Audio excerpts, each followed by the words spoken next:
Bueno, buenas tardes, ¿cómo andan? Estamos acá con Patricio, retomando estas charlas en donde el foco que le vamos a poner hoy va a ser para el mercado local. Habíamos dado comienzo en la primera que tuvimos con Patricio, en el armado de carteras offshore, así que la idea es ir repitiendo por lo menos una vez al mes visiones de lo que es el mercado internacional y en este caso en particular lo que es el mercado local. Obviamente con un análisis de las principales variables, proyecciones, visiones de mercado y en consecuencia nuestro asset allocation o en qué invertiríamos.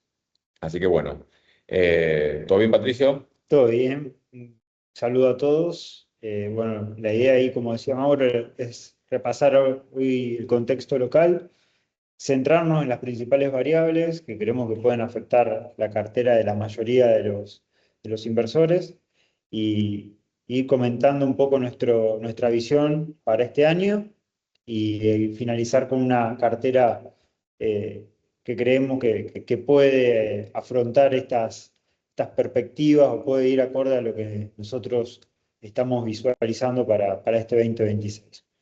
Bueno, entonces vamos compartiendo pantalla como para tener un hilo conductor en nuestra charla, perdón, que voy a tratar de subir el browse.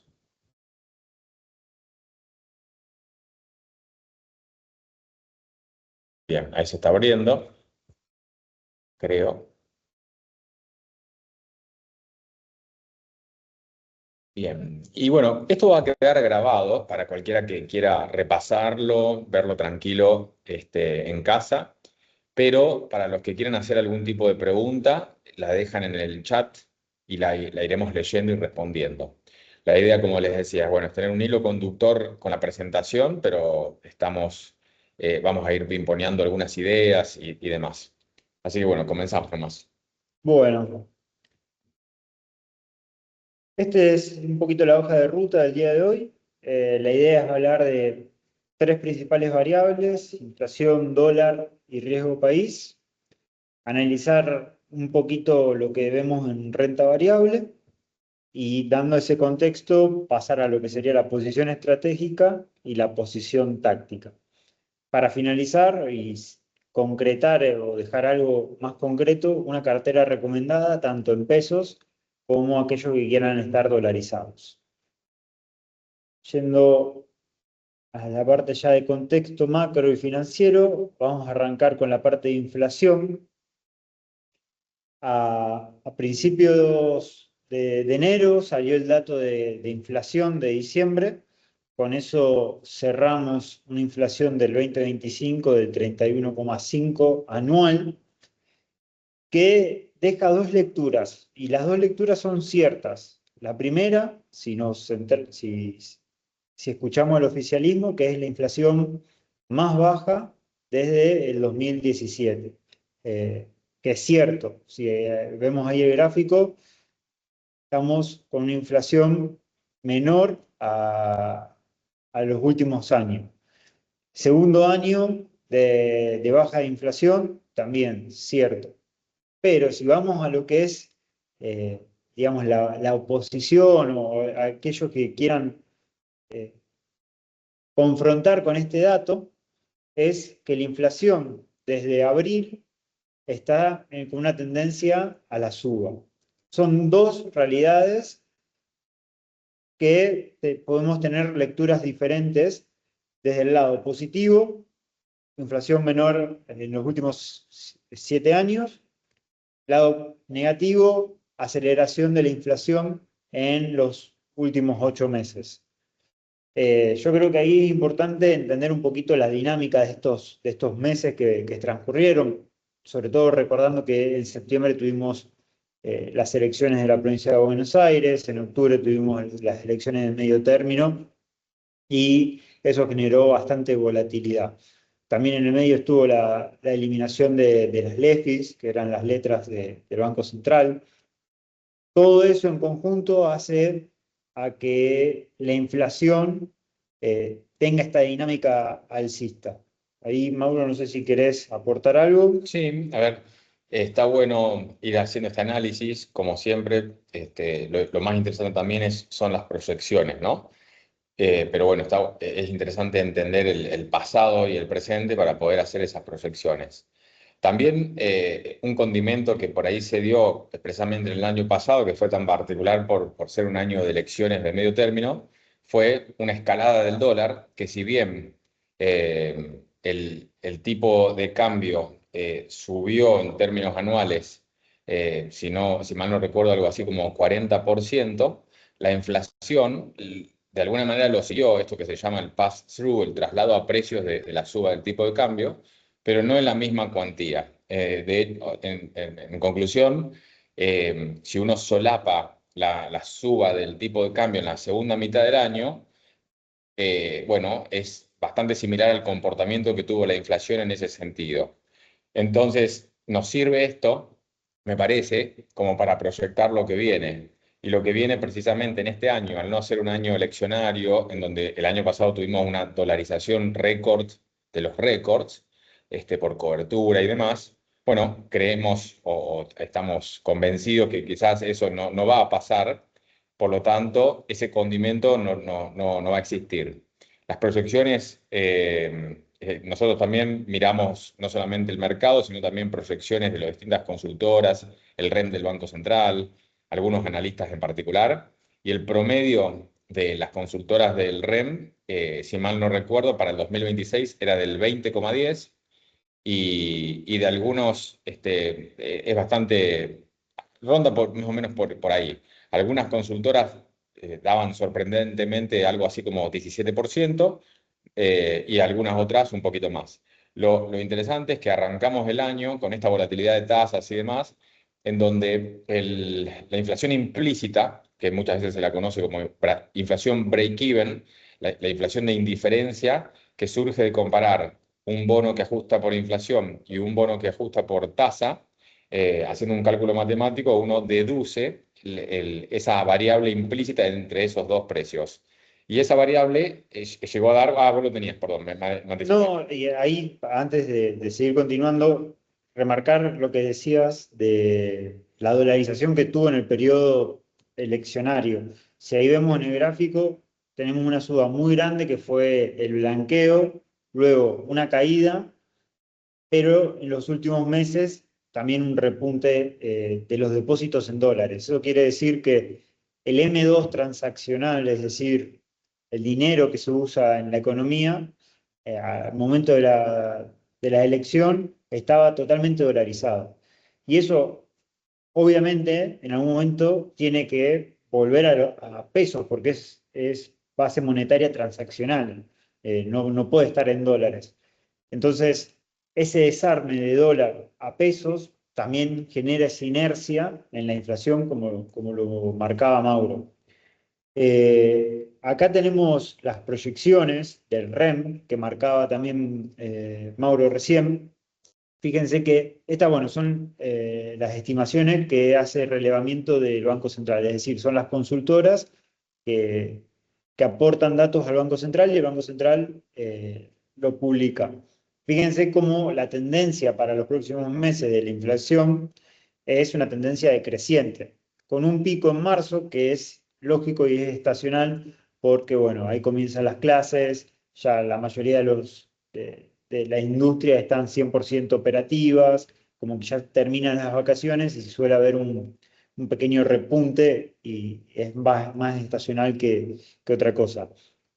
Pero se espera que para junio llegue a estar en promedio o la mediana de las consultoras en 1,5, 1,6.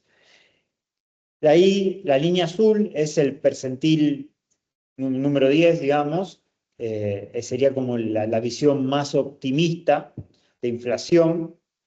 La línea naranja sería el promedio y la línea gris sería el percentil 90.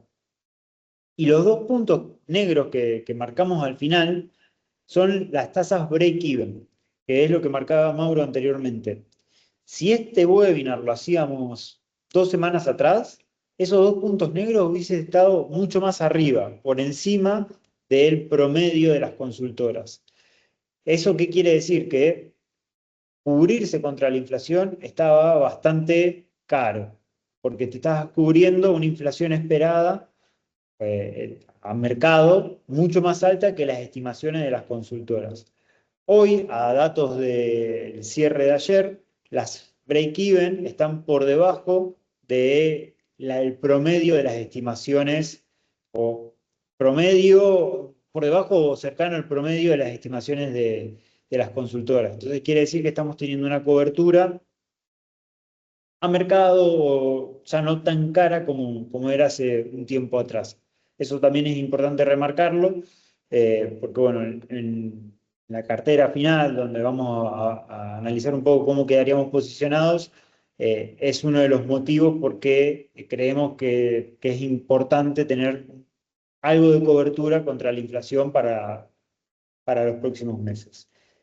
Para ir terminando con tema de inflación, también acá remarcar un poco cómo fue la dinámica de los depósitos del Tesoro en el Banco Central. Fíjense cómo fue disminuyendo, que es el gráfico que está en la derecha, y cómo fue los pasivos remunerados en el Banco Central. También fueron disminuyendo. Eso quiere decir que la base monetaria o que el dinero que estaba depositado se volcó a la calle. Eso también genera inercia inflacionaria. Siempre pensemos que si hay mayor oferta de dinero, pero la demanda no aumenta acorde, eso genera mayor inercia inflacionaria. Algo que también es importante, que lo vamos a ver ahora en un rato, en el gráfico de la derecha, fíjense cómo los depósitos del Tesoro en el Banco Central disminuyeron. Eso es muy relevante por el tema de las licitaciones que está teniendo el Tesoro Nacional. El Tesoro Nacional cada vez, en la cuenta del Banco Central, tiene menos dinero depositado. Entonces, para poder afrontar los vencimientos que van teniendo el gobierno, necesita que el rollover esté por encima del 90% o cercano al 100%, porque en caso de que no lo consiga, va a tener que salir a emitir dinero para poder afrontar esos vencimientos. Entonces, eso es importante monitorear para los próximos vencimientos, que, bueno, hoy hay una licitación, después vamos a hablar un poco de eso, tenemos la licitación del Tesoro, así que hay que ver cómo termina el roleo de esta licitación para eso, para ver que el Tesoro no tenga que estar emitiendo pesos y volcando pesos a la calle para que no genere mayor inercia inflacionaria. ¿Algo para contar? Agrego unas cositas nomás. Arrancamos también por la inflación, porque bueno, es, digamos, la variable que el gobierno atacó para, digamos, poder tener un éxito en la baja de la misma. Y la gran pregunta, viste, vieron a hacerse es las consecuencias de haberlo hecho, ¿no? El hecho de anclar ciertos precios y demás tiene sus consecuencias. Por eso también la escalada que tuvo en algunos meses atrás, cuando uno desagrega por componentes y hay muchos que están rezagados, que hay precios relativos que todavía tienen que acomodarse. Uno de ellos fue la carne, que estaba muy desacoplado, y si hubiésemos tomado el índice de inflación, pero sacado la carne, nos hubiese dado bastante menos. Claramente no es posible hacer eso porque la carne forma parte del índice, pero bueno, es como para hacer un análisis, ¿no? Y por último también, a la hora de tener una visión de mercado y por ende ponerla en práctica en el armado de una estrategia, de una cartera, tenemos que tener una opinión al respecto de qué pensamos que pueden llegar a pasar con estas variables. Y la inflación es quizás la más importante, seguida del tipo de cambio como una herramienta también como para posicionar un ancla respecto a los precios, y tasa de interés, que también tiene sus particularidades en esta metodología de la utilización de la tasa, que, bueno, a diferencia de cómo era antes, hoy es endógena. No me quiero meter en el tema, quizás cuando lo abordemos lo desarrollamos. Y algo para remarcar, porque por ahí nosotros lo damos por hecho, pero por ahí el público no lo conoce. la inflación pasó a ser un tema muy relevante estos días porque la inflación esperada para diciembre era del 2,6, terminó siendo 2,8. Entonces estuvo por encima de las expectativas. Eso por ahí si alguien no lo sabía, también para comentarlo, que es muy importante y por eso pasó a ser una de las variables más relevantes en estos días. Bueno, obviamente después esta presentación la vamos a compartir y demás. Acá les quería compartir las proyecciones del FMI que sacó hace algunos días, donde baja a la mayoría de los países las proyecciones de crecimiento, digamos, del PBI, y para ver que las proyecciones de inflación están en línea con las consultoras que teníamos en el informe del Banco Central. Esto después se lo dejamos para que lo vean en mayor profundidad y demás. También otro dato importante de esto, que países emergentes, sobre todo Latinoamérica, son una de las regiones con mayor crecimiento del PBI. Eso también es un dato más que interesante para tenerlo en cuenta. Pasando un poquito a tasas, que también están relacionadas, inflación y tasas, en estos dos gráficos tenemos, en el gráfico de la izquierda, la línea negra es la tasa spot, la tasa que si hoy compro un título o una letra del tesoro, estoy bloqueando ese rendimiento. Esa sería la línea negra. La línea verde, que es más sinuosa, son las tasas forward o las tasas futuras esperadas. ¿Qué análisis podemos sacar de acá? La línea negra nos dice que las tasas de corto plazo son mayores que las tasas de largo plazo. Entonces, hoy nos conviene estar posicionados en instrumentos a tasa fija de menor corto plazo que posicionarnos en tasas fijas a 20-27 que estarían por debajo del rendimiento que tenemos hoy en día, ¿no? Y la línea verde nos sirve de referencia para ver que en el corto plazo todavía las tasas esperadas son altas, si bien después tienen un sendero de baja, pero para febrero y para mayo todavía las tasas esperadas son altas. Entonces, una de nuestras tesis de inversión, que después lo vamos a ver en la cartera recomendada, es estar corto en tasa fija con la posibilidad de ir renovando al vencimiento. Que después lo vamos a ver bien en la cartera, pero estar corto a febrero, como mucho mayo, y una vez vencida la letra, rolear ahí sí a una tasa más larga, a un instrumento más largo. En el gráfico de la derecha, los puntos representan tipos de cambio break-even. Tenemos el tipo de cambio break-even de las tasas de interés de las letras a tasa fija, la banda establecida por el gobierno, recordemos que la banda ahora ajusta por inflación de 2 meses anteriores, en este caso sería la inflación de diciembre, y después tenemos el tipo de cambio estimado por el REM y el tipo de cambio de los futuros. Hoy únicamente los tipos de cambio que está por encima de la banda son los futuros de corto plazo. Quiero chequearlo. Perdón, no los futuros no los tipos de cambio del futuro, sino los tipos de cambio del REM. Si vemos break-even de letras de futuros, están igual o por debajo que la banda que establece el gobierno. Eso es muy importante porque quiere decir que el mercado le está creyendo al gobierno cuando estableció el nuevo esquema cambiario. Y también esto nos da cierta cobertura para posicionarnos en tasa fija, porque ¿cuál es el análisis que hay que hacer ahí? Es decir, bueno, si yo me pongo a tasa fija, ¿cuál es el tipo de cambio al cual yo empiezo a perder? Que sería el tipo de cambio break-even.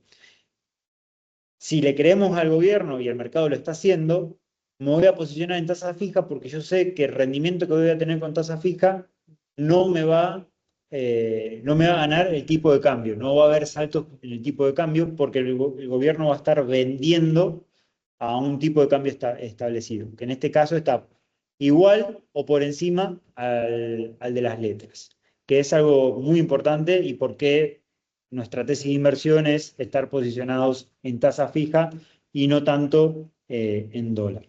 ¿Algo para comentar? Comentario, te agrego, algo para tener en cuenta. Obviamente hay que moverse en sintonía a cómo pensamos nosotros que este gobierno va a armar su estrategia de política monetaria y cambiaria, ¿no es cierto? Sacando obviamente cualquier sesgo ideológico, político y demás, pero sí, bueno, si las decisiones las van a tomar de tal forma, bueno, esto impactará de tal forma en las carteras. Y lo que venimos viendo o pensando es que el programa económico en su conjunto contempla una tasa que sea positiva en términos reales, al menos levemente. Esto es muy distinto a como era en gestiones anteriores de otros gobiernos, en donde las estrategias eran totalmente diferentes. Convenía financiarse casi siempre porque la tasa de interés era negativa en términos reales, o sea, que estaba por debajo de lo que después teníamos de inflación.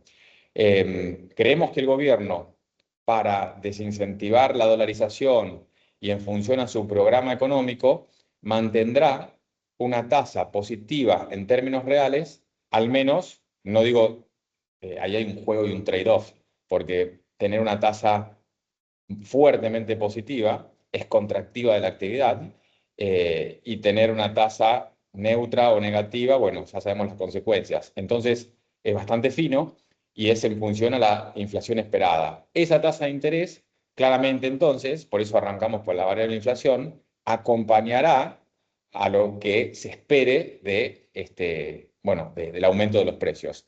Y bueno, arrancamos el año bastante movidos en ese sentido. Bueno, yendo un poquito a lo que es tipo de cambio y por qué creemos que es un momento interesante para estar haciendo lo que se conoce como carry trade, es decir, estar posicionados en tasa fija y no tanto en dólares, y para justificar este view, lo primero que tenemos que ver son la cantidad de emisiones corporativos, y ahora se empezaron a sumar las provincias, de bonos corporativos y subsoberanos, ¿no? Recordemos que todas las emisiones tienen un plazo de 6 meses para liquidar. Es decir, yo emito hoy y tengo que liquidar dentro de 6 meses el producido por la emisión. Por lo que estuvimos viendo, se estima que recién la mitad se empezó a liquidar o apenas un poquito más de todas las emisiones que están habiendo. Incluso cada día están saliendo más emisiones. Entonces, eso hace pensar que el flujo de dólares que ingresa va a ser muy importante. Eso por un lado del lado corporativo o del lado de emisiones. Por el lado del agro, Oferta financiera. exacto. Por el lado del agro, también se espera que no sea una campaña hiper buena, pero una campaña interesante. Entonces ahí, pensando que en marzo arranca la cosecha, mayo, junio ya estaría la cosecha más o menos liquidada, también habría un aluvión de dólares. Entonces eso refuerza el, el incentivo para que la oferta de dólares sea mayor a la demanda de dólares. ¿Cuál es la demanda principal de dólares hoy? El Banco Central comprando reservas, que en breve ya lo vamos a ver. En el gráfico de la derecha también podemos ver cómo los préstamos bancarios en dólares está aumentando. Entonces, eso también demuestra el flujo de dólares que está habiendo. Comentario, y ahí viene, yo creo que es una variable bastante difícil de anticipar, porque depende de un montón de factores, y muchas veces nosotros, ninguno de los dos somos economistas, pero bueno, nos dedicamos al mercado financiero, pero suelen decir los economistas o los colegas que por ahí lo peor que nos pueden hacer es preguntarnos en un asado, en una charla, bueno, che, vos que te dedicas a esto, ¿cuándo va a estar el dólar? Este, bueno, el punto es el siguiente. Para también meter en juego las variables a analizar y de qué depende, digamos, su recorrido en precio, oferta y demanda. Ahí Patricio comentó las distintas fuentes de oferta financieras, comerciales, ¿no? Del agro y demás, pero también, y ahí viene el punto, del otro lado está la demanda, y esa demanda es estructural. Tenemos demanda de personas que culturalmente en Argentina van a comprar dólares, pase lo que pase, por más que sea más atractivo el carry trade, de atesoramiento, de viajes y turismos, las importaciones, que claramente van de la mano también del crecimiento de las exportaciones.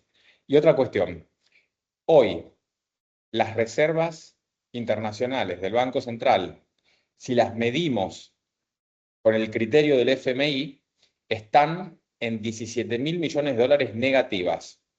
Por lo tanto, consultoras que nosotros frecuentamos sus informes y demás, un condimento quizás que puede llegar a poner en jaque, digamos, la estabilidad del tipo de cambio a lo largo del 2026, es que ese demandante, que es el Banco Central, si comprase los dólares que necesita para por lo menos estabilizar ese negativo neto de las reservas, bueno, quizás podría poner una presión al alza en el tipo de cambio. Si se mantuviese el promedio que que el Banco Central viene comprando en estos primeros días del año, y lo anualizamos, nos da que compraría algo así como 15.000 millones de dólares. Si se mantuviese ese promedio de 63, 64 millones de dólares diarios que se viene dando. Bueno, quizás se necesita más. Eso lo dejo ahí como para, obviamente es un factor a analizar, pero bueno, en su conjunto hay que ver cuáles pesa más de todos. Esa oferta, la demanda, la compra del Banco Central, el atesoramiento que quizás se espera que merme, que no haya tanta dolarización de los portfolios y demás. Sí, tal cual. Por ahí es lo más difícil de proyectar, pero hoy creemos que la oferta está superando la demanda, pero también es importante lo que decía Mauro, considerar cuál es el factor que catalice el aumento de la demanda de dólares. Así que obviamente en estos meses vamos a estar dando seguimiento a este flujo de dólares, a ver quién gana, si la oferta o la demanda. Algo que también queríamos remarcar es el tema de la balanza comercial. Las exportaciones vienen muy bien y sobre todo el sector energético. Eso es otra fuente de dólares que podemos tener y que aumente la oferta de dólares. Así que creemos, esto nos da para pensar que el dólar estos próximos meses va a estar estable. ¿Hasta cuándo? Claramente no lo sabemos, es una variable que hay que ir monitoreando y hay que darle seguimiento, pero por lo menos en el corto plazo, en los próximos 3 meses, creemos que va a haber cierta estabilidad o que no va a haber sobresaltos en el tipo de cambio. La próxima variable que queríamos discutir es el riesgo país. El riesgo país es el catalizador de por qué el Banco Central salió a comprar dólares o empezó a cambiar la política externa o cambiarla y empezó a establecer compras diarias. Porque el gobierno cuando asumió su principal objetivo era bajar la inflación, pero el mercado, una de las variables que más le criticaba era las reservas que tenía el Banco Central, las pocas reservas. Lo que decía el gobierno es, nosotros estamos pagando todos los vencimientos con cash, con efectivo, no tenemos posibilidad de rolear. Entonces eso nos hace bajar las reservas del Banco Central. Pero bueno, ahora se ve que cambiaron el objetivo, descuidaron un poco, o sea, no profundizaron en el cuidado de la inflación a rajatabla como era anteriormente y empezaron a priorizar el tema de riesgo país.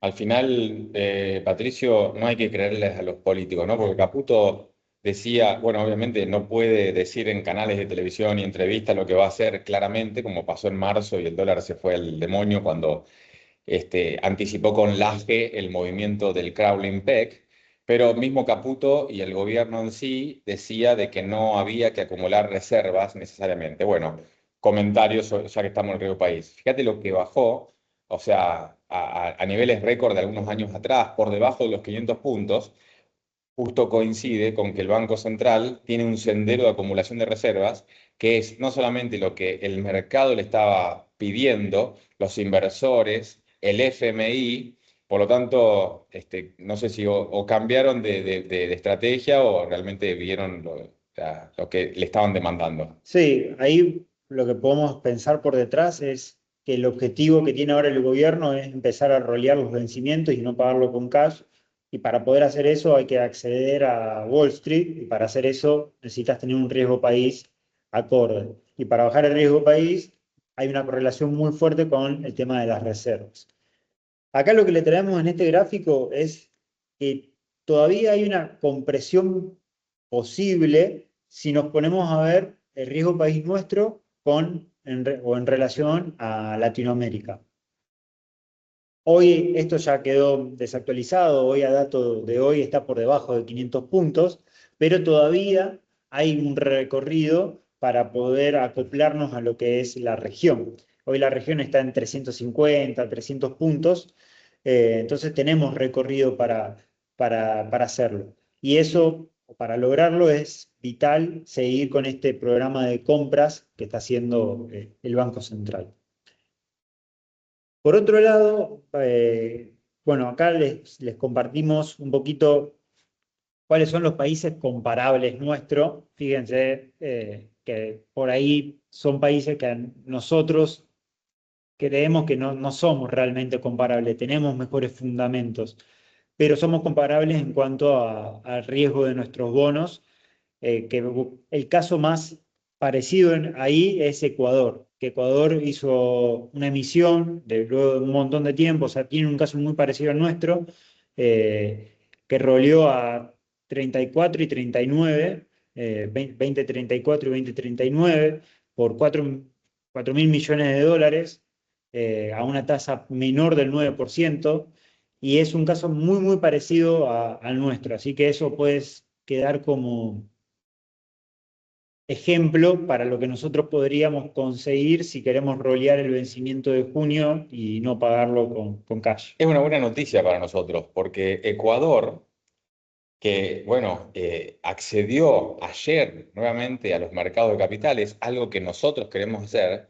Ecuador lo hizo en lo que se llama esto, hablando en inglés, pero siempre obviamente dando el traducido, liability management, ¿no? O sea, una adecuación de sus pasivos.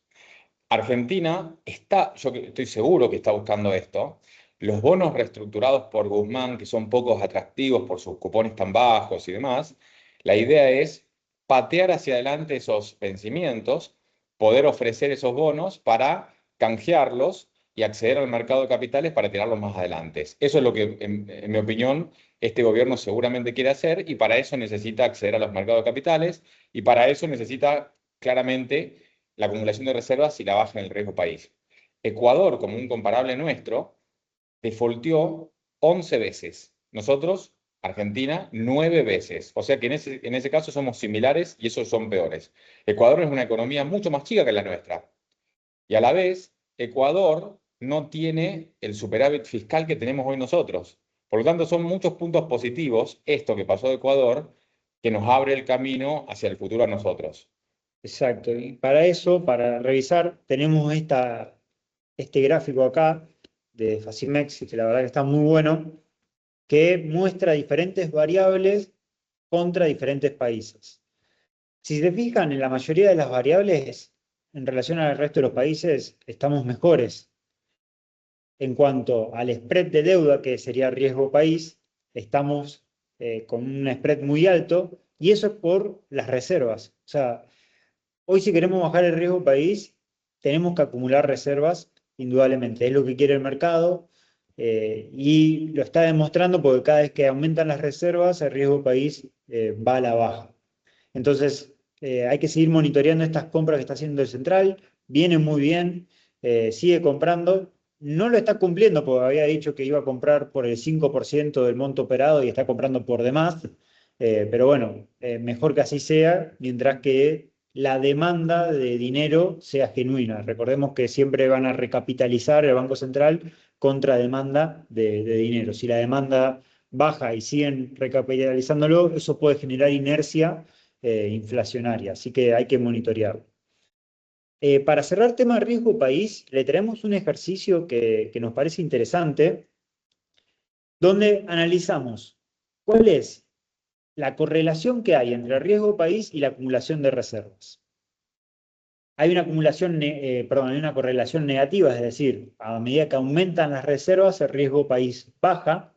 Y si tomamos el promedio diario que está haciendo el Banco Central y lo llevamos a julio de 2026, que sería el próximo pago de cupones de los bonos soberanos, nos da que deberíamos tener un riesgo país de 400 puntos, 393 puntos, aproximadamente, pero si quieren redondeenlo en 400 puntos. Hoy la tasa libre de riesgo, que es la que se estima que, por ahora, se estima que es la de Estados Unidos, eso está un poco en discusión si sigue siendo la tasa libre de riesgo, vamos a asumir que sí, hoy está 3,72%. La baja de la tasa libre de riesgo proyectada, es decir, por el Tesoro por el Banco Central, perdón, de Estados Unidos, que sería la Fed, en julio a mitad de año se estima que esté en 3,40. Entonces, esa baja de riesgo país y esa baja de riesgo de tasa de la Fed, que hoy se juntan a discutirla, que se espera que no haya cambios, daría una variación de tasa de 9,26 a 7,33. Esa variación de tasa, ¿cómo impactaría en los soberanos? Tomando la duración y la convexidad de los bonos, nos daría que teníamos una ganancia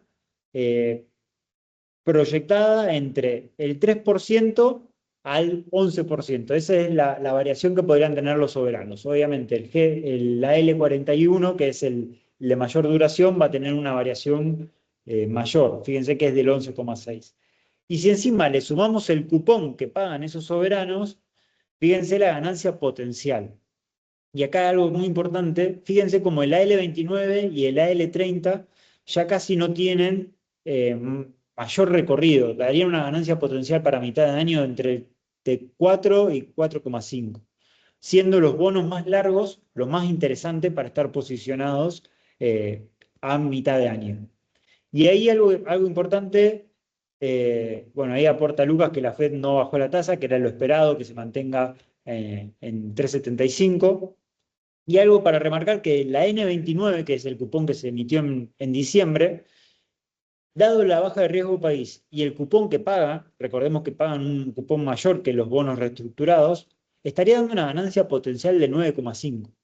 Pensando para carteras conservadoras o para mantener una duración corta, es una ganancia más que interesante. Entonces, por ahí un poco lo que estamos empezando a conversar y acercar como propuesta de inversiones, rotar a aquellos clientes que tengan el AL29 o el AL30 a la N29, si queremos mantener la misma duración, o rotar a bonos con mayor duración, a la E38, a la L41. Así que este ejercicio nos pareció interesante porque te da como una idea de cuál es la ganancia potencial de los bonos. Hay ganancia potencial todavía, pero ya es mucho menor a lo que había hace 3, 4 meses o 6 meses. Así que bueno, todavía vemos cierto atractivo en los soberanos, pero ya en este caso en los soberanos más largos. ¿Algo para comentar? La tenía complicada hoy, Jerome. Sí, Si quería mantener su puesto laboral, no se podía hacer el loco con la tasa, así que la dejó como estaba. no quiso problemas. Bueno, eso lo vamos a ver en el próximo webinar. De paso, aprovechamos, metemos el chivo. Tenemos el próximo webinar, primeros días de febrero, para analizar las variables internacionales. Ahí vamos a empezar a ver más todo lo que tiene que ver con tasa de la Fed y el contexto internacional. Para cerrar el contexto local y pasar a las carteras recomendadas, vamos a ver un poquito de renta variable. Como les digo, no se preocupen para ver todos los datos, esto lo van a tener, se lo vamos a compartir a la presentación. ¿Cuál es el ejercicio que estamos haciendo acá? Es tomar a las acciones del panel líder y comparar el crecimiento de ventas, la rentabilidad y el ratio de evaluación contra la industria. Ahí en ese cuadro de la izquierda lo lo van a poder ver, después lo van a poder analizar si quieren, y con eso tomamos las acciones que superan las ventas, la rentabilidad y que tienen una evaluación menor que la industria, que ahora vamos a ver cuáles son. En el gráfico del medio lo que les dejamos es el rendimiento que tuvieron las acciones en este 2025. Fíjense que es bastante mixto, hay acciones con muy buenos rendimientos y acciones con un rendimiento bastante malo. Las que tuvieron muy buenos rendimientos tuvieron un catch-up muy importante en lo que fue post-elección. Recordemos que ahí hubo un salto interesante en las acciones, pero si no, hasta ahí veníamos con un rendimiento neutro, hasta incluso negativo del Merval. El Merval cerró con 13% de rendimiento en el 2025 y eso nos deja en la cola de rendimientos en lo que es países emergentes, LATAM y los principales países que serían Brasil, México y Chile. Fíjense que Chile fue quien lideró el rendimiento en 2025. Entonces, nos deja por detrás, pero también recordemos lo que fue. No, eso está medido en pesos, no está medido en dólares. Todos esos rendimientos están medidos en pesos. Iba con esto, que nos dejó por detrás el rendimiento en los comparables, pero recordemos lo que fue el 2024 para el Merval. Fue un año muy bueno y era de esperarse que un año electoral tenga una disminución en el rendimiento. Así que fue malo, pero tampoco fue tan malo porque venimos de un proceso de recapitalización de las acciones bastante interesante. Acá les dejo las acciones que tomamos, las acciones que superan las ventas, superan la rentabilidad y tienen un ratio de evaluación menor que la industria, que en este caso sería Transportadora Gas del Sur, Pampa, Central Puerto, Transener, Vima y Banco de Valores. Fíjense, acá lo que estamos haciendo es comparar el PER, el Enterprise Value EBITDA y el Price sobre Free Cash Flow con el promedio de los últimos 3 años. Para analizar si, está bien, le ganan a la industria, pero ahora analicemos las evaluaciones en comparación a los últimos 3 años. Bueno, acá vemos que hay algunas que están por debajo del promedio, medido en algunas ratios de evaluación, y por otros ratios de evaluación no lo están. Pero de todas estas nos parecen muy interesantes Pampa, Central Puerto, Transener, Vima y Valo. Así que esto sería un poco la selección de acciones que nos parecen atractivas del panel general, del panel líder, recordemos eso. Solamente tomamos el panel líder. Un breve comentario. Seguramente haya algunos que nos estén escuchando, nos vayan a escuchar después, que sepan y entiendan de estos ratios. Pueden indagar, de hecho, bueno, hoy con la web y demás plataformas, ChatGPT, lo que sea, pueden, el que no sepa, bueno, buscar un poco, pero son ratios que relacionan el precio con, en cierta forma, si la empresa gana plata, por ejemplo, el PE, el precio en relación a las ganancias de la empresa, claramente el driver más importante de cualquier empresa es que gane dinero. Y después el EV corta dividido EBIT básicamente es una forma de evaluar la empresa relacionándola con su generación de caja, ¿no? Como ser el EBIT o el EBITDA. Y el precio en relación al FCF o Free Cash Flow, lo mismo. Pero así, a grandes rasgos, son ratios que son sencillos de calcular o de buscar en distintas plataformas y que nos dan una pauta de cuán barata o cara puede estar una acción en forma sencilla. Solamente dedicar este ratito como para quien no esté tan al tanto y que bueno, es con lo que nosotros nos manejamos, ¿no? Dar un curso de eso, aplicarlo en profundidad, no lo podríamos hacer hoy, pero como para que tengan una idea. Sí, y una pequeña aclaración de por qué Pampa no tiene price to free cash flow. Bueno, Pampa tiene un free cash flow negativo en este caso, entonces por eso no lo ponemos para que no quede negativo. Eso se explica por todo el CAPEX que estuvo haciendo la compañía, pero es una compañía que nos interesa un montón, tiene hedgeado ya todo el precio del barril en $65, ya tiene un margen de seguridad muy interesante del negocio, viene creciendo en la producción, la verdad que es una empresa que nos gusta mucho. Tiene controlado, cuando decimos hedge, tiene controlado ya el costo de venta o la venta del barril a un precio determinado. Esa sería la cobertura. Entonces, nos parece una empresa que está muy bien financiada, muy bien gestionada, por más que hoy el free cash flow es negativo.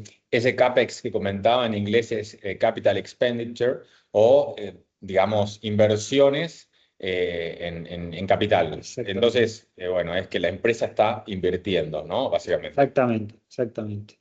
Bueno, y para ir cerrando un poquito la visión estratégica, la visión táctica y esto cómo lo traducimos en una cartera. La visión estratégica, hoy estamos posicionados en renta fija, ¿sí? Con tasas altas, positivas en términos reales, neutrales en acciones. Esto seguramente vaya cambiando, pero por ahora estamos neutrales. Creemos que los fundamentos estuvo dañado por esta volatilidad que se generó en los procesos electorales, alta tasa de interés o volatilidad en la tasa de interés, demanda contraída. Así que por ahora estamos neutrales con el tema de acciones y claramente tener efectivo o caja parada es un costo de oportunidad muy, muy alto por la inflación y por las tasas de interés. O sea, el costo de oportunidad es muy alto. Entonces ahí sí estamos underweight. Underweight quiere decir que preferimos no tener efectivo en la cartera. Yendo a lo que es posición táctica, creemos que los principales sectores, ahí les voy a pedir perdón, hice un cambio y me quedó mal los circulitos. Los principales sectores serían financiero con underweight, consumo básico con underweight, energía con overweight. Fíjense que los que tienen comentarios porque creemos que son los sectores que van a performar o que van a tener un mejor rendimiento para este 2026. Y bueno, hice un movimiento y me quedó mal, no me di cuenta de eso, pero serían básicamente los financieros, energía y servicios públicos, utilities. Así que esos serían los tres sectores que nosotros estamos favorables. ¿En cuáles no estamos favorables? Bueno, lo que es industriales, ¿sí? Todo lo que sea, por ejemplo, Ternium, todo lo que sea materiales para la industria, vemos que no está repuntando el sector. Y lo que sea consumo básico, vemos que el consumo básico por ahí está también bastante retraído, el salario real todavía no repunta. Vemos que ese sería como el principal catalizador a mejorar por parte del gobierno, ¿no? En cuanto para aumentar el PBI, ¿no? Que el consumo vaya aumentando. En cuanto a tasa, lo que vemos muy favorable es la tasa fija, creemos que está a niveles más que atractivos, por encima de la inflación, tasas reales. SER y Tamar no lo vemos mal, por eso estamos neutrales. Lo que comentábamos anteriormente, ahora es medio que se acomodaron, pero las break-even de los SER estaban levemente por encima de las expectativas, así que estaban un poco caros. Ahora ya que se acomodaron por ahí, sí parece interesante tomar cobertura en SER. Instrumentos a tasa Tamar, vemos una Tamar por lo menos en los próximos meses que se mantengan estos niveles. Obviamente va a haber una caída en la tasa para mediados de año o para fines de año. Eso, como decía Mauro, tiene una correlación negativa en cuanto al consumo y al crecimiento. Entonces, si la tasa de inflación, perdón, si la tasa de interés baja, el consumo y el Producto Bruto aumenta. Entonces, para posterior a mitad de año, creemos que las tasas se deberían reacomodar. Pero para en el corto plazo, la verdad que la Tamar creemos que puede seguir en estos niveles. Lo que es dólar link y hard dólar, por ahí creemos que el dólar va a estar estable, entonces no vemos necesidad de cobertura o dolarizar la cartera y preferimos estar en pesos y en tasa fija. En cuanto a en qué parte de la curva posicionarnos, creemos que estar corto, en instrumentos cortos, aprovechar tasa y después volver a rolear, es decir, tener una capitalización de intereses, creemos que puede ser más que interesante. Tasa 20-27 de febrero o 29 de mayo, lo vemos muy interesante. Esperar al vencimiento y rolear por ahí allá ahí sí fin de año. Eh, si nos posicionamos en el tramo medio, creo que ahí estarían muy buenos los SER, sobre todo el SER de junio o el de diciembre como mucho, y duales, también duales cortos, el TTM 24 o como mucho el TTJ, no más. Y tramo largo por ahora no vemos atractivo en lo que es el tramo largo en ninguno de los instrumentos. Preferimos estar corto para después rolear. Y en cuanto a soberano y corporativos, por ahí yendo más a lo que es hard dólar en este caso, creemos que el soberano está más atractivo que el corporativo, sobre todo porque ya los corporativos, sobre todo para 2027, 2028, están rindiendo entre 5, 6, 6,5, un rendimiento muy bajo, con un riesgo país muy, muy bajo, digamos, o sea, un spread en comparación a la libre de riesgo muy bajo, entonces ahí vemos más atractivo en los bonos soberanos que discutíamos anteriormente esa potencial ganancia.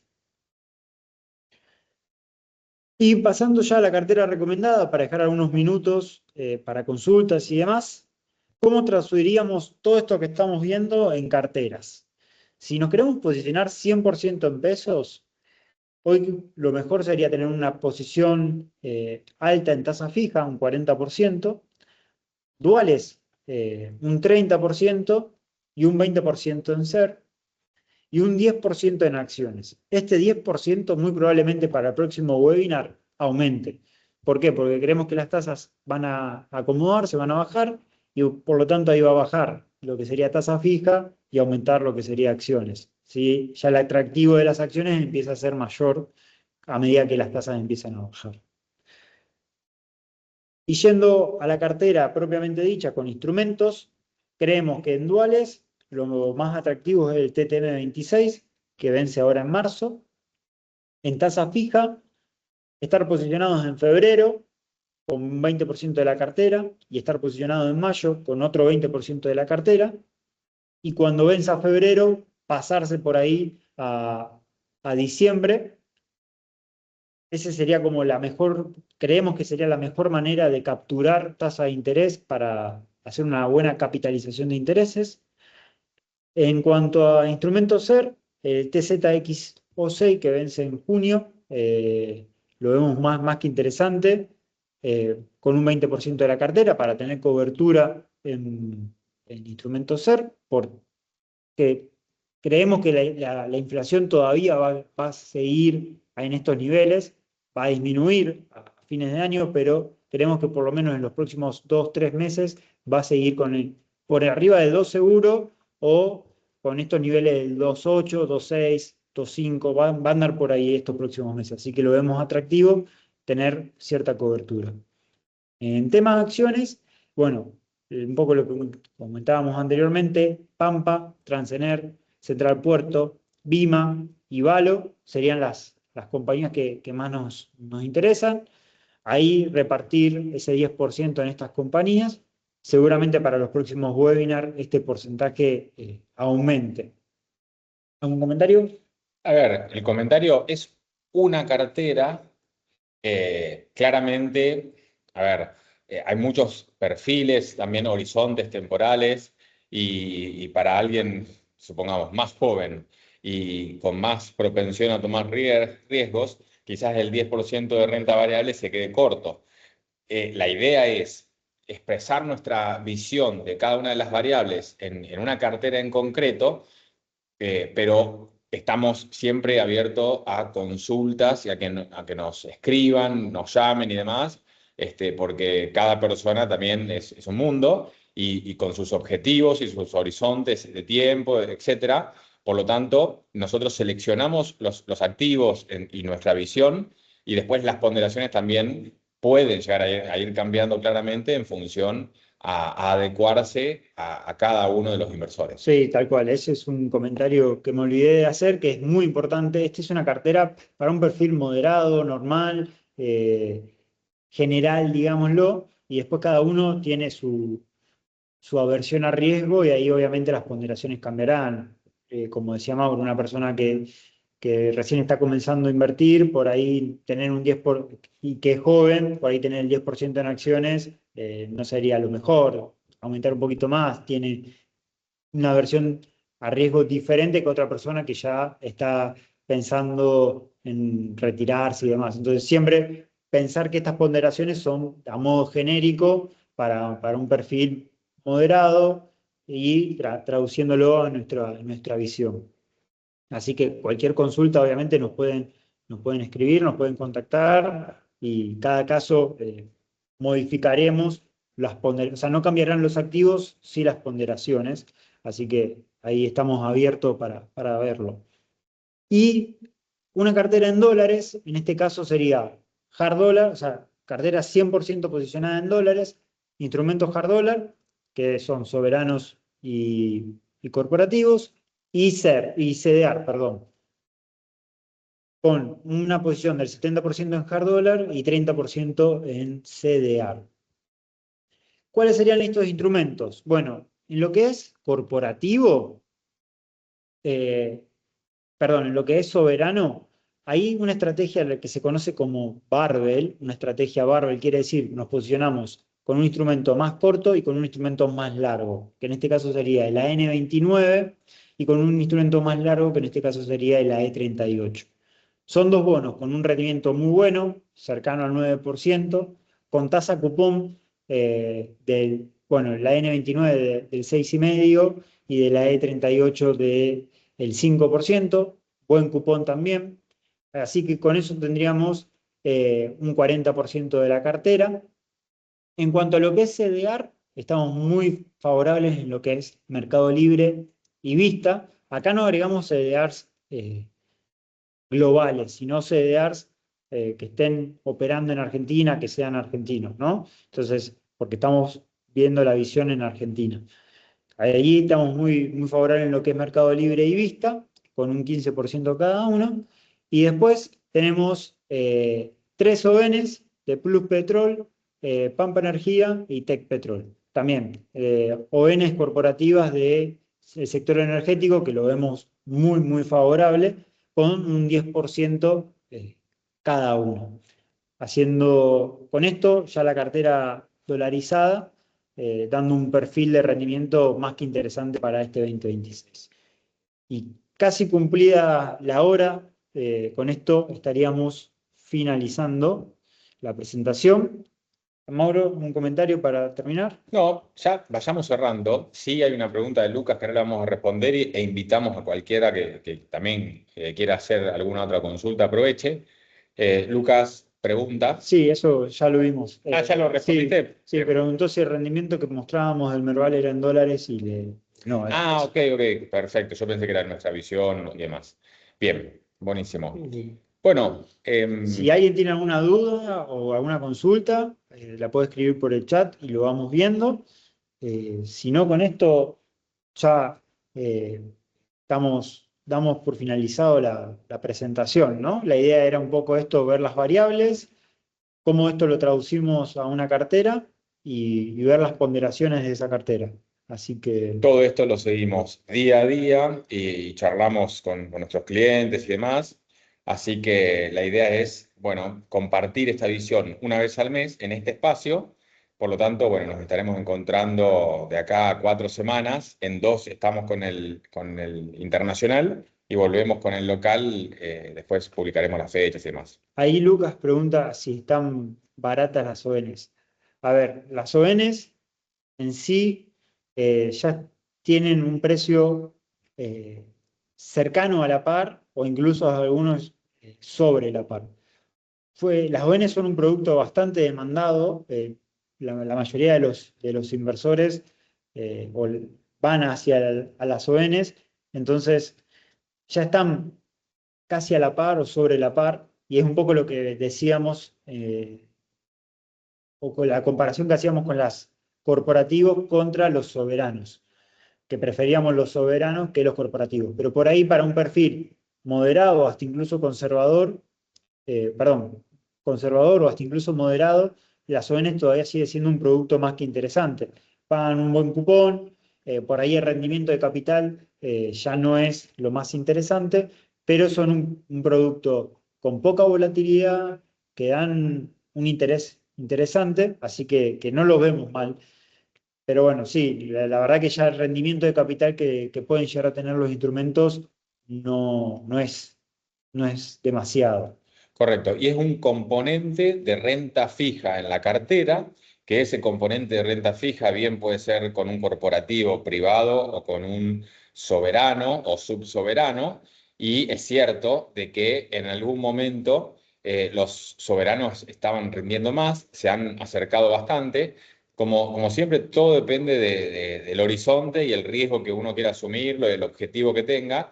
Pero como producto, la obligación negociable es muy bueno. Obviamente que nosotros tenemos un criterio de selección de cuáles nos gustan y demás, pero agrega una dolarización a las carteras con empresas de triple A o doble A de primer nivel, y el componente tasa con baja volatilidad. Obviamente que eso después uno puede poner mayor o menor ponderación, pero sí es algo que nos sigue gustando. Y bueno, algo que también nos tenemos que empezar a acostumbrar, que los bonos en Argentina, tanto corporativo como soberano, se comporten como bonos más que acciones. Estos últimos años se estuvo trabajando a los bonos en base a las paridades, es decir, a la potencial eh, ganancia de capital que pueden tener los instrumentos más que el cupón que pagan esos instrumentos. Y uno cuando invierte en renta fija, lo que le interesa es el cupón, no la ganancia de capital. Así que hay que empezar a acostumbrarnos a eso, a que se comporten más como bonos que como acciones. Como conclusión, si la perspectiva es positiva y los escenarios se dan de la mejor manera, creemos que el mayor potencial de suba no está en las ONs, quizás tampoco en los bonos soberanos, sí en las acciones, a cómo están los precios hoy y demás, ¿no es cierto? Pero obviamente haciendo el disclaimer que hice antes, en caso que se dé ese escenario, que el riesgo país continúe bajando y que Argentina continúe mejorando su macro y también sobre todo su micro. Es el activo que seguramente acompañaría todas esas mejoras en sus precios. Así Sí. que, bien. No, y sumando a eso, es lo que les comentaba anteriormente, que muy probablemente las acciones en los próximos meses tengan una ponderación mucho más alta en las carteras, porque es claramente en cuanto a rendimiento el atractivo va a estar ahí. Pero bueno, era hoy cómo estamos posicionados, estamos en base a esas ponderaciones. Así que, bueno, Bueno, muchísimas gracias a todos los que nos acompañaron hasta acá en vivo e hicieron sus preguntas. Esto lo vamos a estar subiendo a todas nuestras redes, que los invitamos a que nos sigan. WhatsApp, Instagram, LinkedIn, Twitter. Así que bueno, subiremos la grabación para que lo puedan ver en diferido y la compartan. Y bueno, quedamos a disposición por cualquier duda o consulta. Nos escriben o nos tratan de comunicar por las redes. Si no, nuestro correo es general, en donde nos llega todo, mesacomercial@globalfocus.com.ar. Mesacomercial@globalfocus.com.ar. Así que bueno, muchísimas gracias.